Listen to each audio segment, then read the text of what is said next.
down to me. Let's do it.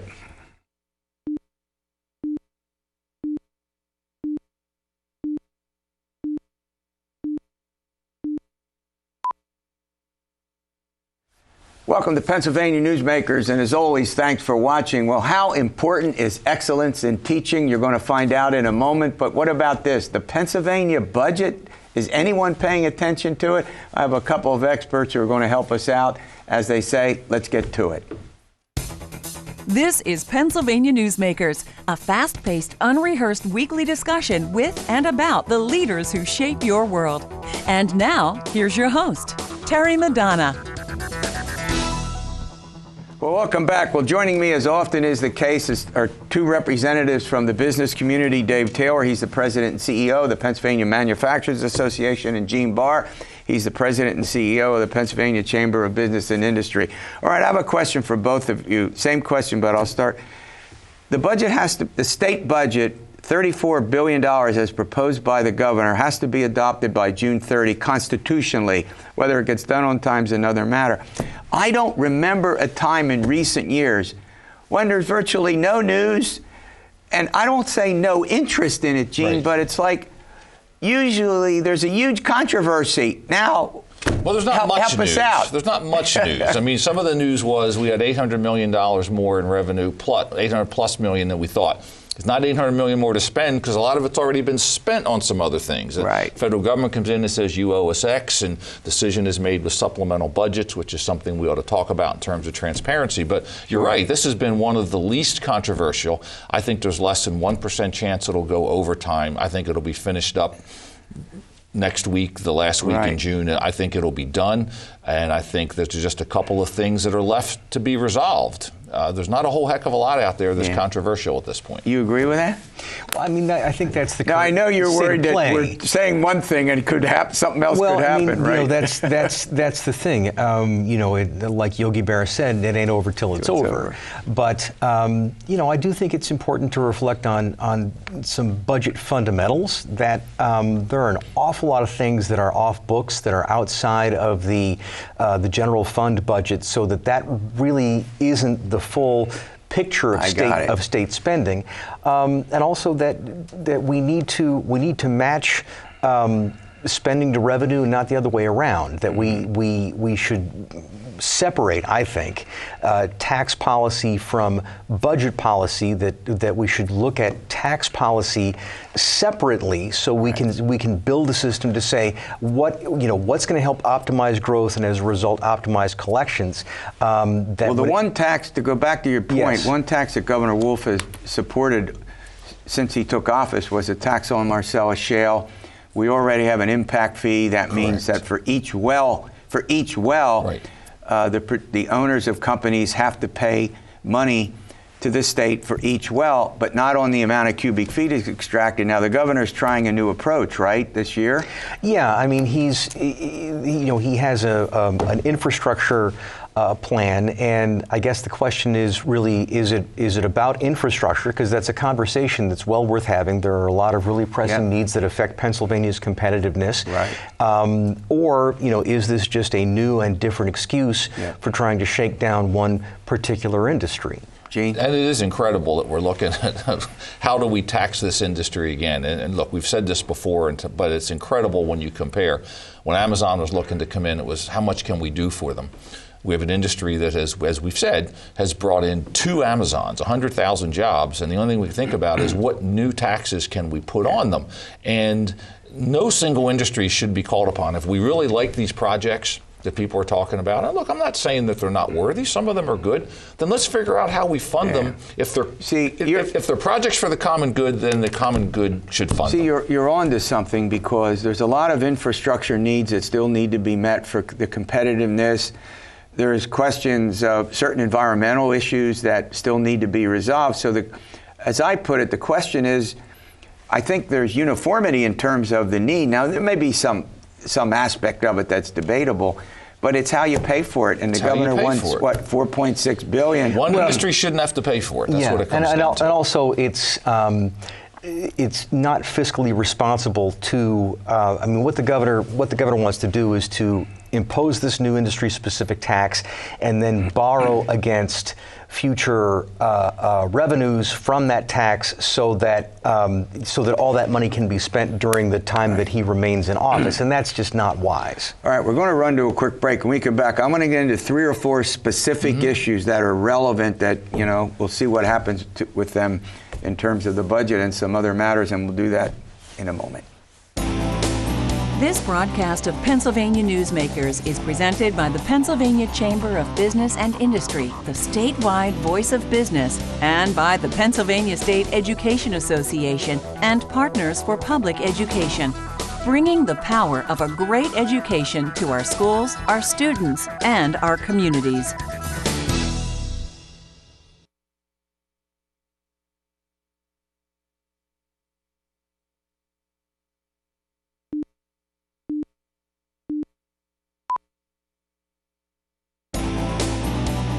This broadcast of Pennsylvania Newsmakers is brought to you by the Pennsylvania Highway Information Association, the go-to source to learn about transportation projects and issues. Please visit pahighwayinfo.org. And by the Pennsylvania Manufacturers Association. Business in Pennsylvania is our business. All right, I'm chatting with 2 leaders in the business community, Gene Barr and Dave Taylor. All right, Gene, you wanted to make a comment. Go ahead. I want to follow up with something Dave said because I think it's crucially important. He talked about the fact we're going to go out and borrow a whole bunch of money to do these projects we were talking about right before the break. And then we're going to hope that by putting a tax on one industry, the industry continues to invest. One of the concerns that I've got is that we set ourselves up for a turnpike situation. That is where we've committed the turnpike to turn over all this money to other projects, but they were unable to get the revenue that we thought they were going to get. I'm tremendously concerned we're setting ourselves up for another huge indebtedness where we don't have the money to pay that bond, and the bond comes down and falls on the taxpayers. But it's not likely to pass the way it looks now, right? I would think that it's not going to pass. You agree with that?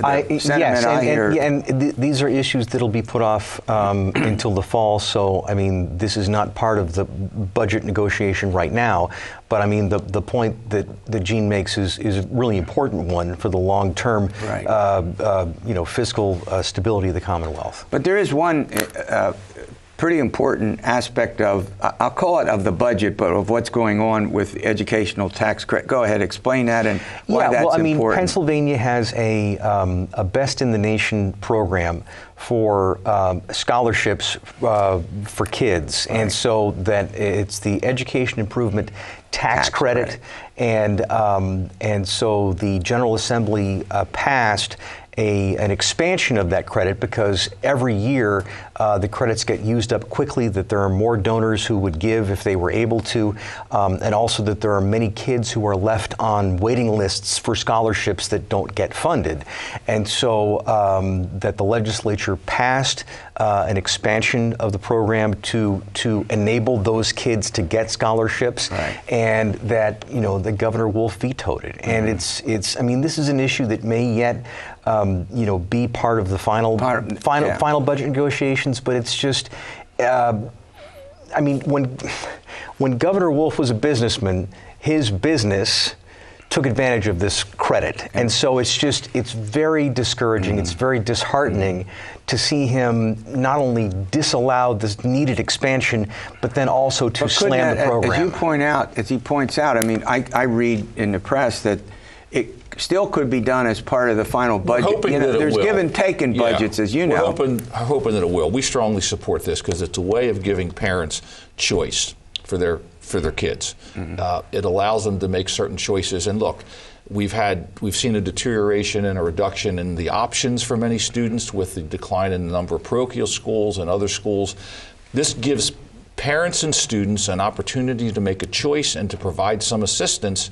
And overall, we think it's very much a positive for Pennsylvania to have those options. What other big issue do you think has to be resolved, either one of you, to get the budget done? There's not going to be any general tax hikes, you agree? I would agree with that. No general tax hikes. And they're not going to spend more than $34 billion. They may even spend slightly less, correct? Right. So is there any? There's this greenhouse gas initiative that's kicking around out there. There's this controversy over the assistance funding that I guess came up in the House yesterday. Those are a couple things that could still be out there. And again, as we were saying, I think this EITC is going to be one that will factor into the final budget as well, and should, because we think it's necessary. But I mean, again, the bottom line is, we need state government to live within its means, and that when government grows faster than the private economy, when government spends money faster than people can earn it, it suffocates growth. And so this is why the revenues have come in. I mean, Gene's right in the point he makes about it's not an $800 million surplus. Correct. I'll put that in quotes.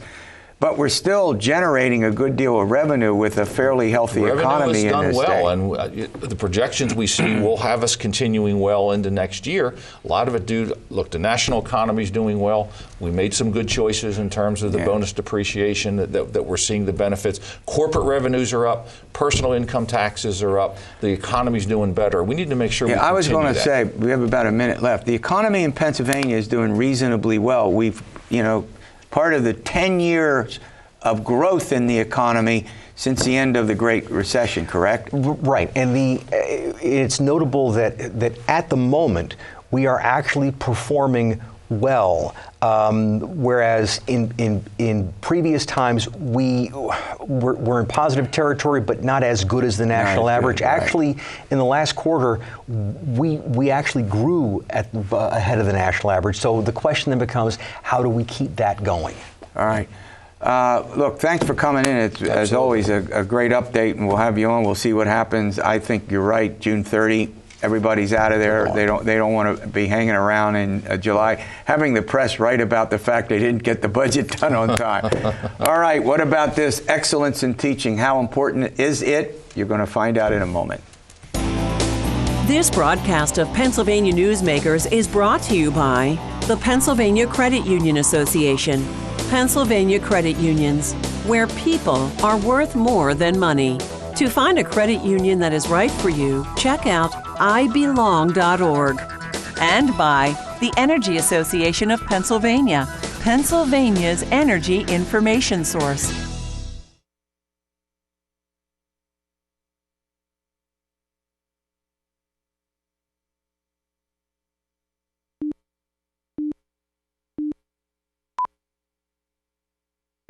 This broadcast of Pennsylvania Newsmakers is brought to you by the Association of Pennsylvania State College and University Faculties, representing the faculty and coaches who are devoted to providing quality public higher education for Pennsylvania's college students. Well, let me start with this basic observation. I think every one of us has had a teacher that in many ways, not in a few ways, but in many ways has influenced us and changed our lives. And we have a couple of teachers sitting across from me who have had a huge effect on their students. In fact, they've won Excellence in Education Awards by virtue of their great teaching. I'm talking about Lise Marlowe. She's a sixth grade teacher at Cheltenham School District. And Patricia Bruzzese, did I get that right? Yes, you did. There you go. Child Service Specialist at Hermitage School District. And sitting next to me, usually across from me, is Rich Askey. He's the president of the Pennsylvania State Education Association. So I'm going to start with you. These awards, these folks have won awards in human and civil rights, if I understand this correctly. I'm going to get to them and what they do and how they really affect the lives of so many of the kids. Why are these awards so important? Well, these are annual awards that we give out in PSEA, and you know the saying, it takes a village, and that's exactly what we're celebrating, that people are helping the folks who are in the classrooms. It's teachers that get awards, it's some of our support professionals. We have awards for students and community members, and they're all coming together to support students who have a lot of needs and mostly on social and racial justice issues. Yeah, that's a great point. Well, let me start with you. Lisa. You're in Cheltenham Township. Tell our folks where is that located? So it's right outside Philadelphia. My school is Elkins Park School, which is a 5th and 6th grade school. Okay. So what is it that you think caused the folks from PSEA and others to recognize what you do in the classroom? Well, that puts you on the spot, doesn't it? Absolutely. Well, I think the value of teaching the Holocaust is so important for this generation. because they are the last generation to ever meet a Holocaust survivor. So our time is of the essence. And we know our reality is we're going to lose our Holocaust survivors soon. And we also know that, unfortunately, anti-Semitism has increased in this country, especially in Pennsylvania. And we know there's more hate crimes. And I believe the power of education is stronger than hate. And I think they see the value of how important it is to teach the Holocaust. All right, I want to come back to that. I have a couple questions about it, but I'm going to go to Patricia first. All right, you're a child service specialist in kindergarten through 4th grade. Take it. Where's Hermitage School District located? Hermitage School District is in Hermitage, PA, which is on the very northwestern part of Pennsylvania. So it's about 4 hours from Harrisburg. So you had to take a 4-hour drive to come in here to spend a few minutes with us. Well, Absolutely. I want to thank you. Absolutely. All right. So what is it that you got recognized for? I was recognized for a program that we started 2 years ago, which is called the Back to School Bash.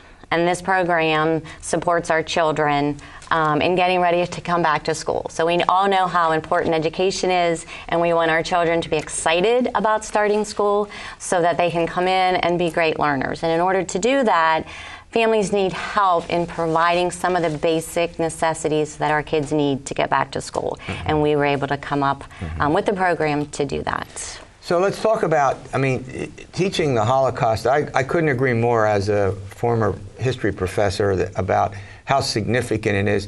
How do students react to that subject, which, is heartrending? I mean, when you start talking about 6 million people who were literally, their lives were exterminated by the Nazis. Go ahead. Absolutely. I mean, teaching the Holocaust, to be honest, is a very difficult subject to teach. It's emotional, and I think that the education, if it's done in a like an age, related manner, that students learn how to be upstanders, not bystanders, and that's such an important message for our students today. I find that my students become more compassionate, and they become better people. And when they meet a survivor, they never forget a survivor's story. They may forget the facts of what happened and Hitler's rise to power, but they never forget a Holocaust survivor. And also with Holocaust deniers in the world, they are able to tell them that they are liars because they met a survivor. And I think that's so powerful. Yeah, before we run to a break, how long have you been teaching this? Over 23 years. The same subject? Yes. For 20, and do you have students who come back to you after they've graduated and sort of reflect on that? I mean, absolutely. Students of mine would come back and say ABC, whatever. They come back and tell you how important that was in their lives. Absolutely. Actually, a quick example, I had a student whose brother was a neo-Nazi. Oh my and gosh. Being a Jewish teacher teaching the Holocaust, a little nerve-wracking, right? But I didn't change any way that I taught my lessons, and I didn't treat him any differently. And at the end of the unit, he said, Mrs. Marlowe, I promise to never be like my brother, not follow in his footsteps. And when you can change one child's life, it has a ripple effect for generations to come. All right, Patricia, we're going to come back to you. We're going to take a quick break, and we'll see you in a moment. This broadcast of Pennsylvania Newsmakers is brought to you by the Pennsylvania Medical Society. Inspired physicians committed to the good health of Pennsylvanians and the advancement of the practice of medicine. And by the Pennsylvania Healthcare Association, the future of long-term care.